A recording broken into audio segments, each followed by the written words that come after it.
அதிமுகவை பொறுத்தவரை திமுக தான் எதிர்க்கட்சி என்ற நிலைப்பாட்டில் தொடர்ந்து இருக்கிறோம் என அதிமுக பொதுச் செயலாளர் எடப்பாடி பழனிசாமி தெரிவித்துள்ளார். சேலத்தில் செய்தியாளர்களை சந்தித்த அவர், முதலமைச்சராக இருக்கும் விஜய் எந்த வார்த்தையை பயன்படுத்த வேண்டும் என்று யோசித்து பேச வேண்டும் என்றார்.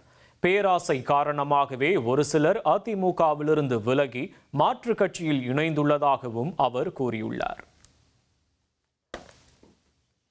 புரட்சித் தலைவர் எம்ஜிஆர் இந்த இயக்கத்தை துவங்கின்ற பொழுது தீய சக்தி திமுக என்று சொல்லிதான் தொடங்கினார். அந்த நிலைப்பாட்டில் இன்ற வரைக்கும் இருக்கிறோம். 195 இடத்துல நான் எழுச்சி பயணம் மேற்கொண்டேன். அப்பவும் திராவிட முன்னேற்ற களத்தில் செய்த தவறுகளை தான் சுட்டிக்காட்டு. இனி செல்லும் இடமெல்லாம் செய்தி. தந்தை டிவியின் வாட்ஸ்அப் சேனலை ஃபாலோ பண்ணினா செல்ல இருக்கும் இடமெல்லாம் செய்தி. இதோ QR கோட் இப்பவே ஸ்கேன் பண்ணுங்க, ஃபாலோ பண்ணுங்க.